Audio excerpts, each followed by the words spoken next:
Hey, this is Matt once again. Welcome back to another video. This is a paid request for Eelco. Thank you so much for that. For those interested in requesting any type of videos, random thoughts, streams, commentaries, video game playthrough for an hour or full playthrough, streams, topics, whatever the case may be, feel free to send it either directly to my PayPal. I do have a CashApp as well. Links are down below in the info box, and I will get to it as soon as I possibly can. And the reason I was hesitating and bringing up the web page is because the full title of this is really long. Those Magnificent Men in Their Flying Machines, which is the title I'm going to put, because it's that, or How I Flew from London to Paris in 25 hours and 11 minutes. Pretty damn long title. Now, this was a film that came out in 1965. Pretty lengthy film. It's about 2 hours and 18 minutes, although there is an intermission for about 5 or so minutes. Remember when you had that? Intermissions? So they stopped the film, and then you could walk around, take a piss, get some popcorn, whatever you need, come back in your seat, walk around, stretch your legs, and then watch the rest of the show when the intermission was done. They should do that nowadays for some of these fucking films that are 3 hours long. So the plot of this film is it takes place in 1910, and pretty much this newspaper decides to bring up this air race from London to Paris.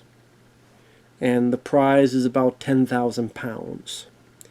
And so a chunk of the movie is a build-up of these various characters getting to this one specific area, them trying out what airplane is right for them. You have a lot of different designs of these airplanes.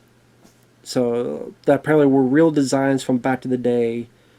So it was cool to see, if you're an aviation fan, if you're a big fan of planes, to see all the different unique looks of planes. I know Eelco said he's a huge fan of aviation, and that's what really appealed to him in this. Now, the characters in the film, you have an American cowboy played by Stuart Whitman. You have this English guy. Him and Stuart Whitman are in love with the same girl played by Sarah Miles. Stuart Whitman, and James Fox is the other guy, the British guy. And there's a bit of a love triangle there. You also have this Italian guy that wants to do it for Italy. You have this French guy who's more thinking about the ladies than the planes, but he still thinks about the planes. You have this German guy who's kind of told by his colonel. The German colonel, is actually the guy who played Goldfinger in the James Bond film Goldfinger. You have a Japanese guy.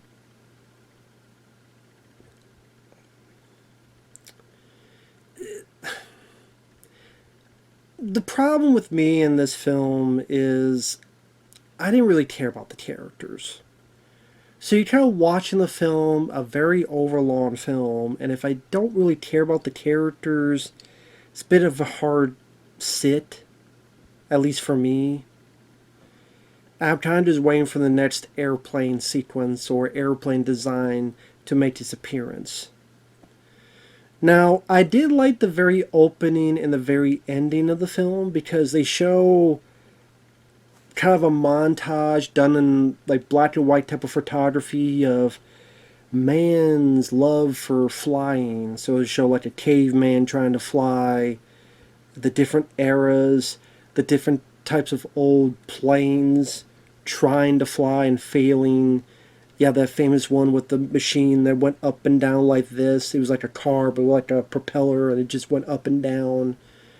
The various attempts. They incorporate silent footage from back to the day, and they plug in some actors.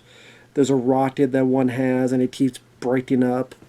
And the main actor in all of these scenes at the beginning is Red Skelton. which I'm a huge fan of. That was a nice surprise because, for those who don't know, I'm a big Red Skelton fan. Red Skelton was the comedian of his day.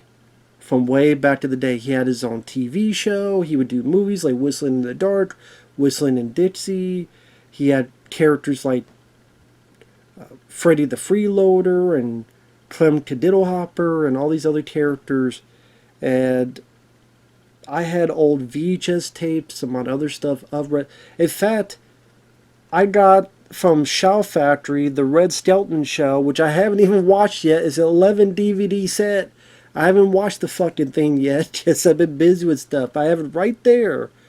I should have thought of it. I would have pulled it out. Well, that's the wrong way to put it. I would have pulled the DVD set out because I love it. I mean, I really liked him, so I do want to watch that sometime, damn it. I've had that for like a year, and it feels like I haven't watched the damn thing yet. I know, it is how it is. But yeah, I'm a big fan of it. And then he shows up at the very end. Just when all the events end, it cuts to modern time, in this case the 60s, where he's a pilot trying to get on a plane, but he just delayed. So Red Skelton's like pissed. And then he's like, oh, think about flying. He has no dialogue, but he has, the facial expressions. So that was nice to see, being a Red Skelton fan. But he's only at the very beginning and very ending. I wish he was the main character in the movie. I probably would have liked this more. Another guy I recognize is the fire chief who's by this windmill is Benny Hill. Where it's speeding up the camera. But it's where they get Benny Hill, but they don't have him do any Benny Hill things. So I thought that was strange. He kind of just watches. He watches, tells people fire truck go over there. So you have Benny Hill, but you don't have him, again, you don't really have him do any Benny Hill things. Well, I thought that was kind of strange. At least that's just me, though.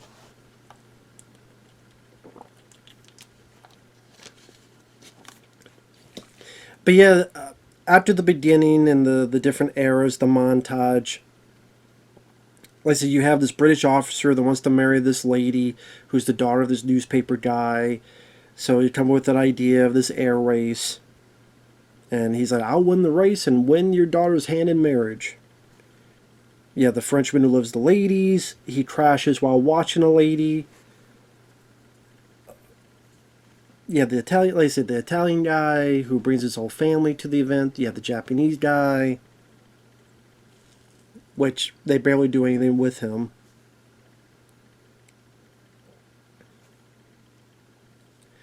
And Stuart Whitman, he's a cowboy guy. He gets over there. There's a running joke where he keeps accidentally tearing Sarah Miles' skirts.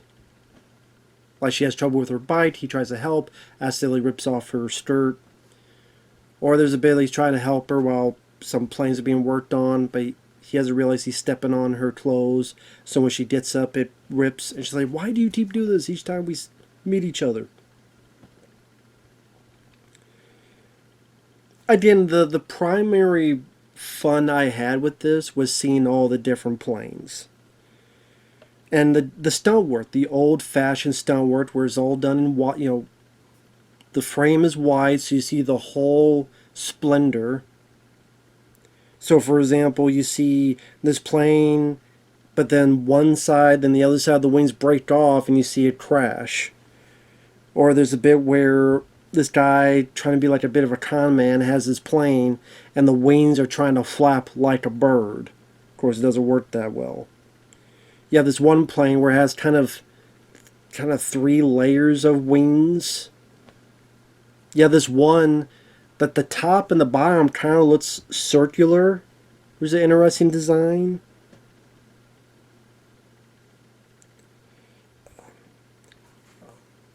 Some other bits. There's a plane that tries to take off, and Stuart Whitman gets his clothes caught on it. So there's a stunt where his character is hanging off the plane. crawls to the front, and for some reason dives into where the guy's flying. I don't know what he was trying to do. So now his head is between the guy's legs. Am I talking about a flying 69? There literally is a flying 69. Or the Germans have their plane and they try to push it off, but they actually break the back half, so it's out of control. And Betty Hill's like, "Stop chasing my fire truck." I thought that was kind of a funny line. And Stuart Whitman comes by to help stop the plane. Stuart Whitman, the girl kind of fall for each other. He takes her flying. Something happens to a wing, so she has to take the controls while he goes out to fix it with his belt buckle. He fixes it, but his pants fall down and then goes all the way off, so he's crawling to try to get to the girl so they can land the plane. So there is some good stunt work. There's some good aerial shots, some really good details showing the old school planes. Because again, this takes place in 1910. So there's nice stuff to look at there.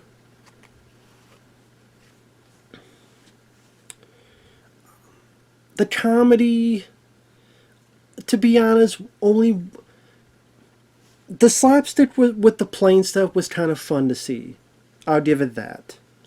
There's a bit where the Italian guy and that German colonel, Goldfinger himself, they're on each other's nerves, so they decide to do a duel with hot air balloons. So they're both in hot air balloons. They're one of those blusters, old blusters. They shoot, but when they shoot, they accidentally hit a plane that went in the middle, which crashes. And then they inadvertently fuck up their hot air balloons, and they slowly cascade down. That was kind of funny.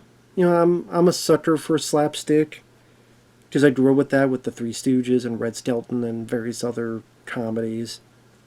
Even the early days of Ace Ventura, Pet Detective, Dumb and Dumber, Happy Gilmore at times, stuff like that.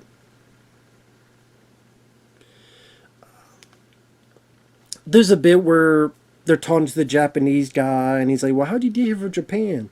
"Well, I took this express train, and I took this ferry, and I used my plane and flew from here to here." "Oh, 4 miles." "Yes." So he's just so excited that he was able to fly 4 miles because of the way aviation was back then. So I thought the way that was handled, that was kind of funny.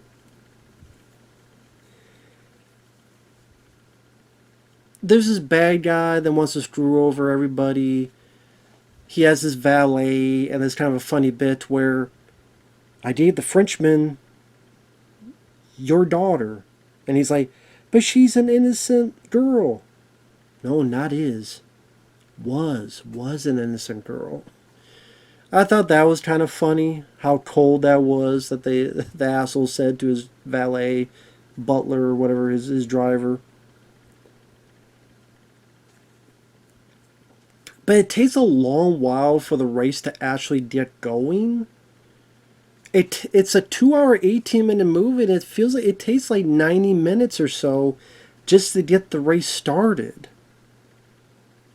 And the race, honestly, wasn't that memorable of a race. I mean, first, pretty much they're racing, and like one person needs some help with from some nuns. One almost hits this couple in a car, and he's able to get like a feather in her hat to help his plane somewhat. The bad guy screws over some planes. He secretly gets his plane over one to the other on a boat, but then some screwy things happen. The bad guy at one point flies, but there's a train and it blows smoke and it distracts him, so he lands on it. And then one thing leads to another, and a tunnel comes up and it fucks up his plane. Spoilers. It's Stuart Whitman and the English guy, James Fox. They're going towards the finish line. The Italian guy's in trouble, so Stuart Whitman goes back to help the Italian guy. The English guy wins, but he's like, "Oh, I feel bad for winning. You know what? You did a brave thing. It should be a tie. We'll share." "Okay, yeah." And I guess Stuart Whitman gets the girl. They kiss. And then that's when it cuts to the modern time airline passenger with Red Skelton. But I mean, I didn't care about the love triangle. I could give a rat's fuck ass about the love triangle in this. I did not care one iota of fuck about the love triangle. Stuart Whitman, I don't mind as an actor, but I was very indifferent to his character. Of course, him and the girl didn't have the best chemistry because they hated each other. If you look it up, they hated working with each other. So I don't think their chemistry was really all that, probably because of that. I'd rather people that could hate each other and still have good chemistry, but this, I just didn't care about the story. I didn't care who won the race. I really didn't care who won the race. There's no one I really rooted for. Maybe because most of these people I don't know who they are. Maybe because the barest we get of their characters is kind of the stereotypes. There's the Italiano who loves his family. There's the Frenchman who loves the women. Japanese guy, he's Japanese. That's really all you get. The English are overtly formal. Stuart Whitman is that cowboy or old school, yo.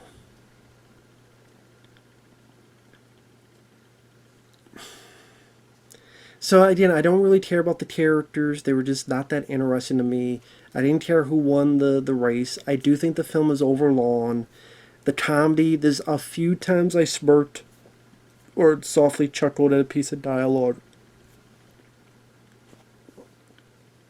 But again, the action, the flight sequences, the planes, the designs of the planes, that was cool to see.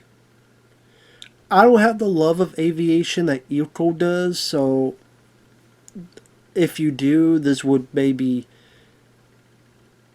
make you enjoy it more than I did. Did I hate the film? No, I didn't hate the film. The plane stuff is well shot. The attention to detail on the planes were really cool to see, of having to recreate these old style planes. The wide shots where you see them flying on their own or trying to fly alone, and when they crash, they really do crash for real. Give credit where credit's due on that. So very commendable to see that stuff. But I just wish the characters were a lot more memorable. I wish the characters were a lot more interesting. Or as superficial as it is, to have more people I know and recognize, and oh, I know that guy, and I know that guy, so at least I have a little bit of elbow room.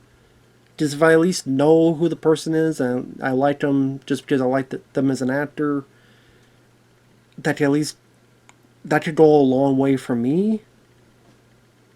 Yeah, it would help if you establish the characters more and stuff, but like I said, I didn't know most of these people, and the few I did, either Stuart Whitman, I've seen him in like one or two other films, that's it.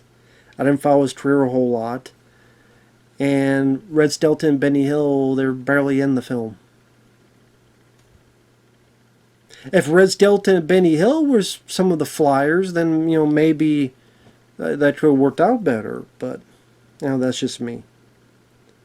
So, watch the trailer. You'll see if you want to see the film or not.